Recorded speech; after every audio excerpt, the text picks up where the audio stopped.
Mga ka-sounds, marami na namang nag-request na gagawa na tayo ng tutorial video paano gamitin ating Impacto XD 2.8 DSP.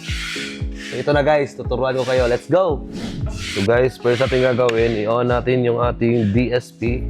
So dito nga pala, meron tayong amplifier na pang mid-high 4 channel. Ito po, yung ating EN60.4 4 channel amplifier. Saka pang subwoofer natin na amplifier, yung ating 600.1D mono black amplifier para po sa ating subwoofer. So ito, first step po is i-click nyo po itong setup control button or knob. Ito, i-click nyo po yan. Yan, nakikita nyo po, audio, lumalabas yung audio. So yan yung first yung gagawin. Click nyo yung audio. Tapos sa loob po ng audio, meron po siyang routing, crossover, delay, phaser, limiter, output level, output parametric equalizer, output cloning, input parametric equalizer.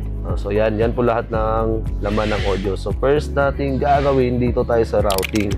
Yung routing po is dyan po kayo mag-a-assign kung anong audio yung lalabas dito sa A-channel na output. So meron tayong input na A and B.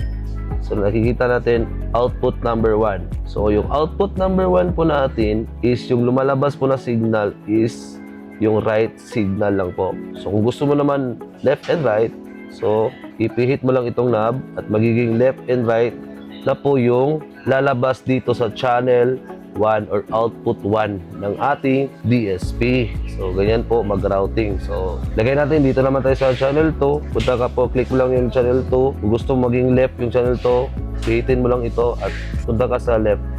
Yan po. So ganyan po mag-routing ng inyong audio. So depende na po kung saan nyo in-assign or nilagay yung mga amplifier nyo. For example, 1 and 2 is subwoofer. So gawin yung mono. So pwede nyo gawing left lang lahat or right lang lahat yung channel 1 at 2. Yan. Yung ano naman, yung 3 at 4 nyo is yung mid-high. So click nyo yung 3, magiging output 3 yan. So gusto nyo yung stereo, so input nya po is left and right or output nya is left and right. Pati yung channel 4, lagay natin dito channel 4. So yan, naka left and right po yan. Yan yung routing. So back naman tayo. Paano mag-back? So long press lang po ito. Yan, bumalik yung routing. So punta tayo sa crossover. Yan, ito yung pinaka hindi gaano maintindihan ng karamihan yung crossover. So click mo po, crossover. Ayan, nakikita nyo po, meron tayong low pass filter sa output number 4. So first natin i-adjust, for example, dito sa channel 1. Click natin yan, magiging output number 1 po yan. Low pass filter natin is naka-decay or 20,000 Hz. Para ma-adjust po yung hertz ng low pass filter, i-click ko po ito. Ayan, bumublink na po yung frequency. Yan, nakikita nyo, nagbiblink po siya. So, pwede kang mag-adjust dyan kung anong hertz or kilohertz yung gusto mong i-assign sa low pass filter mo po. So, yung low pass filter po, yan po yung pang boses. So, nag-cut tayo ng low frequency dyan. So, nag-cut tayo ng low frequency. Ayan, depende kung anong hertz yung i-assign mo sa channel 1. So, paano naman mag-adjust ng high pass filter? Click ka na naman, balik ka sa click. Yan po yung slope po ng crossover. Parang ganyan niya po, naka-slope. Yan po yung design, yung bandwidth. Yan, may marami yan. Tapos, balik ka dito sa dito. Yan, pag nag-click na po yan, yung L, dito ka naman sa knob, mag-adjust. So, ayan, naka-high pass filter na tayo. So, yung high pass filter, nag-cut po tayo ng high frequency. So, tinatanggal niya yung high frequency para yung low lang yung papasok sa inyong amplifier. So, yan. Nakita nyo, 30 Hz. For example, dito sa mono black amplifier natin, gusto natin ma-achieve yung 60 Hz. Punta tayo dito. Ayan, nag-blink na yung 30 Hz. So, pwede tayong mag-boost or mag-assign ng 60 Hz. Ayan. Hanapin natin yung 60 Hz. Ayan, 60 Hz para po sa low frequency ng inyong subwoofer or mono black amplifier. So, yung 60 Hz po is papasok na po yan dito sa mono black amplifier dahil nilagay ko po yun dyan is channel 1 yung subwoofer natin. So, itong linya na ito, itong linya po ito is dito karugtong dito sa subwoofer. So, pwede ka maglagay dito ng mga channel 7 and 8, pwede maglagay ng bullet tweeter, dito naman sa 5 and 6, or sa 6 lang, pwede kang maglagay ng compression driver. So dito naman sa 5, mid-high speakers. Sa 4, pwede naman mid-low or mid-bass. Dito naman sa 1 and 2 is subwoofer or 1, mono lang yung setup po, pwede rin. So yan po yung nakaganda dito. So tapos na tayo sa crossover guys. Punta naman tayo, back naman tayo. So ayun, tapos na tayo sa routing, crossover. Punta naman tayo sa delay. Yung delay guys, hindi ko lang gaano siya ituturo dahil hindi siya gaano nagagamit naman pag maliit lang yung setup natin. Pero, yung delay po, gamit na gamit po ito lalo na pag marami kang speakers at malaki yung sasakyan mo. For example, nakaupo ka dito sa driver's seat tapos may speaker ka na malapit sa yung tenga or dito sa door pads. Tapos may mids ka po. So pag naririnig nyo po yung speakers na malayo po, medyo late na po yung signal na darating sa yung tenga. Hindi po yun. Parang late siya, parang may delay siya na naririnig mo. So yung tugtog, late na po siya dumadating sa tenga mo. So yung trabaho po ng delay, yung pinakamalapit na speaker po, pwede mong i-delay para magkasabay sila darating yung tunog sa tenga mo. So yung malapit at malayo na speaker, magkasabay na silang papasok sa tenga mo. So wala kang delay na mararamdaman or maririnig. Yan po yung gamit ng delay. So meron po siyang, sukat mo po yung meters, kung gaano kalapit yung speakers mo sa tenga mo or sa inuupuan mo. Yan po yung set mo na milliseconds. So meron dyan, centimeters. Yan po nakikita mo, may centimeters po dyan. So isukat mo yung gaano kalapit yung speaker sa'yo, sukat mo. So siya na po yung magsiset ng ilang milliseconds yung magiging delay ng pinakamalapit na speakers. Yan po yung gamit ng delay. So balik tayo, tapos na tayo sa delay. So yan, audio, punta tayo sa audio, routing, tapos na crossover, delay. Dito naman tayo sa pacer. Yung pacer po, pag may baliktad po kayo na speaker, for example, yung subwoofer nyo, napansin nyo, hindi gaanong nagbibigay ng bass. Baliktad pala yung speaker wire na nalagay nyo. So, yung gagawin nyo, pag wala kayong DSP, tatakalin nyo pa yung speaker, ibabaliktad nyo pa yung speaker wire, so matrabaho lang po siya.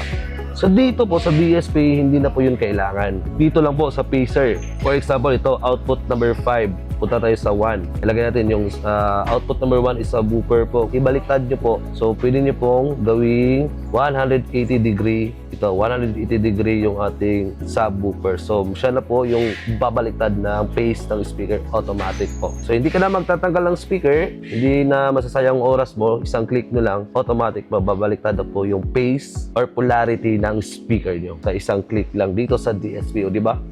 Napakaganda. So yan po yung gamit ng pacer. So back tayo guys. Pusto tayo sa pacer.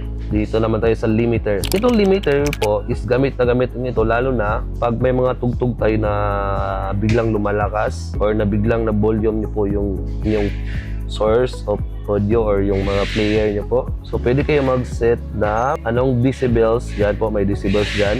Output number 1. So, pwede ka mag-set ng decibels kung anong limit lang po yung hangganan ng ating volume. So, pag na-achieve niya yung, for example, 6.0 decibels, pag na-hit niya po yung 6.0 decibels, hindi po siya lalagpas doon. So, may limit yung volume po. Hindi po ma-distort or ma-overgain yung mga amplifier natin. So, may limit po siya. For example, dito yung limit nyo. Pag na-hit niya po yung 6.0 decibel, hindi po siya tatagos yung volume. So may limit po. Hinaharangan ng limiter yung audio na papasok papuntang amplifier. Yan yung limiter.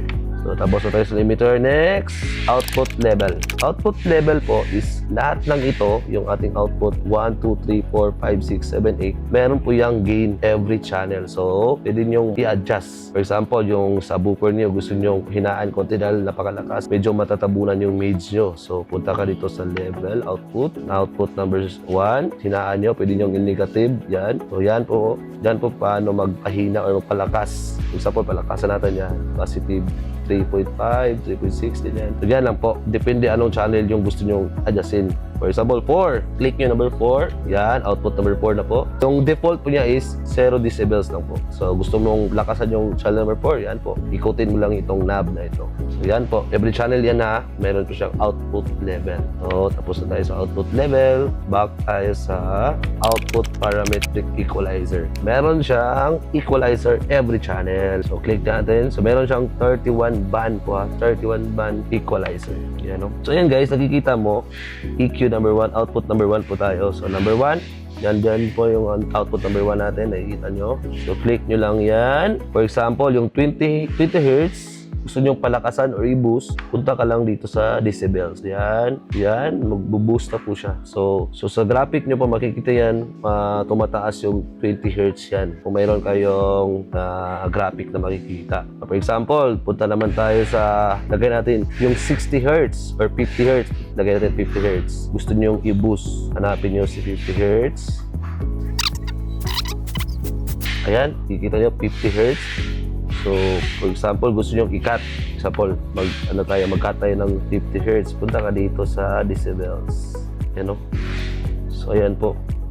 Bumababa na po yung decibels ng 50 Hz. Ayan, naging negative 15 na pinakamababa na yan. Yung Q po, yan po yung forma ng graphic ng equalizer nyo. Kung gaano ka curve or kung gaano ka tulis yung curve ng inyong equalizer. So, yan yung Q. Kung makita nyo lang, may ganyan na forma siya. Or pag nagbusa, ganyan. Or gusto mong i-wide yung matatamaan na frequency na binuboost mo. Pwede rin matamaan yung mga gilid-gilid. For example, yung 50 Hz, matamaan pa yung 51 hanggang 55. So, ganyan yung forma ng Q. Gusto mo naman yung 50 lang talaga. So, parang ganyan. Yung forma ng graphic ng ating equalizer. So, yan po. So, balik naman tayo. Tapos na tayo sa equalizer.